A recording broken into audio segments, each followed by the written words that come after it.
Greetings and welcome to another edition of The Great Goddess.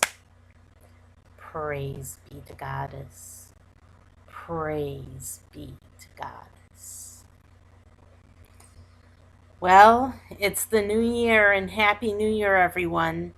Just wanted to get that out of the way now because it's a new year. So, Happy New Year. Today we have for you the subject, who needs divine powers when one has Goddess? And this is a very important subject because it may come up in your regular day-to-day life if you do meditation on Goddess and are trying to reach union with Goddess through meditation. These divine powers might come up in your life. They might rear their ugly heads, and you want to know about them beforehand. So I'm going to tell you about them today. So what do we know about these divine powers, and what are they, and who has them, and how do you get them? Well, divine powers are real powers that have been reported, and they're the product of meditation. So when you meditate, and they're called siddhis. Siddhis are divine or supernatural powers obtained through meditation. And believe me, trust me, when you're meditating, you do not want these. You do not want these special powers because they cause more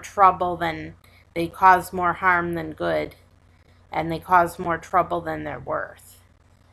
So why do they cause trouble, and what are these siddhis? What are these supernatural powers? Well, you can attain these supernatural powers by meditating enough.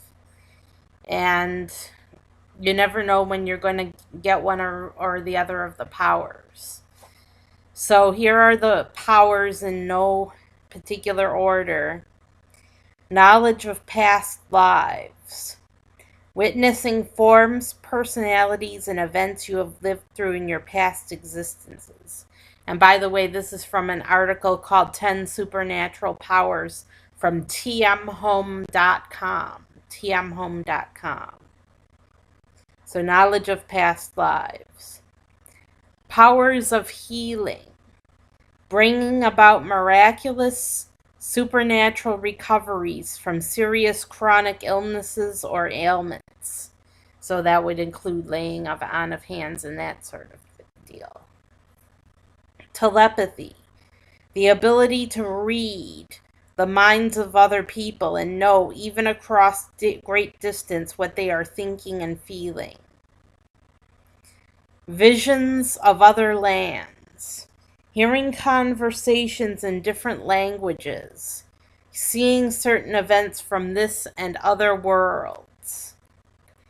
Seeing the future, the ability to move in a timeless dimension where one can perceive things which, in the world of linear time, have not yet taken place.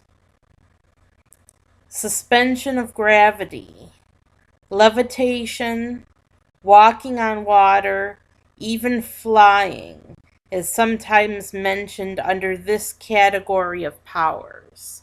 So levitation is one of the most famous of the siddhis.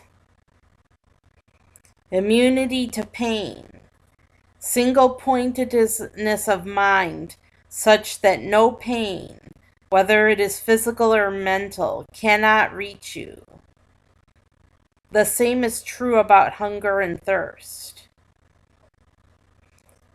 I think they said that wrong. It's no pain can reach you, not cannot. Invincibility. No external force, whether natural or artificial, can displace even a single hair of you. So invincibility. Wish fulfillment. As an advanced meditator wishes anything, it will be provided by the so-called unified field and without recourse to ordinary natural principles.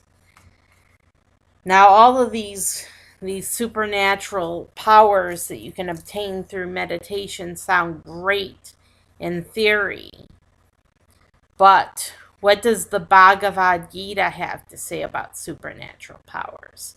Well, Krishna told Arjuna, if you obtain even a single one of these supernatural powers, you will not be able to obtain me. And I know we don't believe in Krishna. He's not our main God of devotion. We have our faith in our goddess. But this is important because what he says is true. If you obtain a single one of these supernatural powers, you cannot obtain the goddess, because the goddess is beyond these supernatural powers. And if you desire them more than her, if you desire supernatural powers more than her, you can't obtain her. So supernatural powers form a sort of a barrier between yourself and goddess. So why would we want even a single one of these supernatural powers when we can have goddess instead?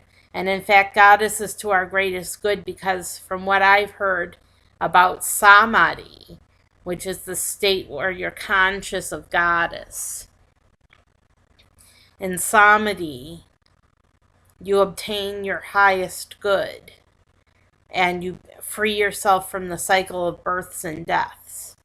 So it's a good thing. It's a good thing to want to unite with goddess. And if you can do it, great. I can't. As I've mentioned before, I have a problem with meditation, and I can't meditate because I hear voices when I meditate. But if you can meditate, go right ahead. I practice japa, which is repeating goddess's name over and over. But if you can, I say the holy names of goddess. So I say Om Teya Deya Devai Svaha, and that means I salute thee. And so I say the holy names of goddess instead of meditation. But if you can meditate, it's supposedly a fast track to goddess. Now, if you want to obtain goddess, you have to abstain from any of these supernatural powers. How do you abstain from the supernatural powers? Just don't practice them. Don't practice them. And when you have them, you'll know how. You'll know how to practice them, because they'll come to you. And then when you do the same thing, they come to you again. So you just know. When you have them, you just know. But once you've obtained them, do not use them. Do not use supernatural powers. And if you abstain from using the supernatural powers, they go away on their own. That's what I've heard. They go away on their own, and then you can obtain goddess. So that's it. Abstain from supernatural powers if you have them. And if you don't worry about it, because you don't want to have them anyway. I'm Sarah Jane Alpha Wolf, signing off. Have a great week and take care.